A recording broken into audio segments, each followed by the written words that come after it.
আজকে আমরা দেখব কিভাবে ইউটিউব চ্যানেল পার্মানেন্টলি ডিলিট করতে হয়। ফার্স্টে আমরা ইউটিউবে যাব। ইউটিউবে যাওয়ার পর এরকম একটা ইন্টারফেস আসবে। ইন্টারফেস আসার পর ডান পাশে উপরে এই আইকনের উপরে আমরা ক্লিক করব। ক্লিক করার পর অনেকগুলো সেটিংস আসবে। দেখুন ইওর চ্যানেল নামে একটি সেটিংস রয়েছে, এইখানে ক্লিক করব।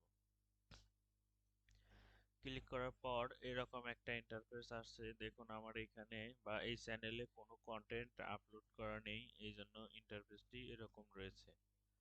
তো আমরা এখন কাস্টমাইজ চ্যানেলে ক্লিক করব। আমি এই চ্যানেলটি করেছি শুধু কিভাবে চ্যানেল ডিলিট করতে হয় এটা দেখানোর জন্য। তো আসার পর আমরা এখন সেটিং অপশনে যাব। তো বাম পাশে নিচে দেখুন সেটিং অপশন রয়েছে, এইখানে ক্লিক করলাম। ক্লিক করার পর এখন আমাদেরকে এরকম একটা ইন্টারফেস দিয়েছে। এখন আমাদেরকে চ্যানেলে যাইতে হবে। আমরা এই চ্যানেলের উপরে ক্লিক করব।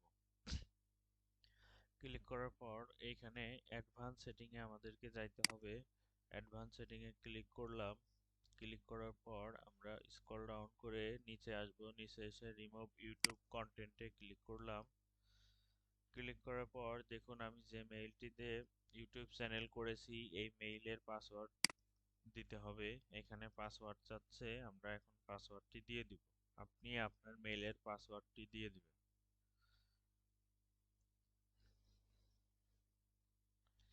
আমি আমার চ্যানেলের পাসওয়ার্ডটি দিয়ে দিয়েছি।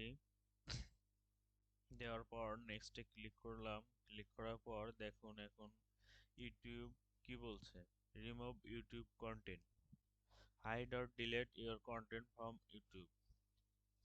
তো I went to hide my channel. আপনি কি আপনার চ্যানেলটি হাইড করে রাখতে চান, না আপনি আপনার চ্যানেলটি পার্মানেন্টলি ডিলিট করতে চান? যদি পার্মানেন্টলি ডিলিট করতে চান তাহলে এই অপশনে ক্লিক করবেন। ক্লিক করার পর এইখানে টিক মার্ক দিয়ে দিবেন, নিচে এসে এইখানেও টিক মার্ক দিয়ে দিবেন। দেওয়ার পর ডিলিট মাই কন্টেন্টে ক্লিক করবেন। কন্টেন্টে ক্লিক করার পর এইখানে আপনার যে মেইলটি রয়েছে এই মেইলটি আপনি এখানে টাইপ করে বসিয়ে দিবেন।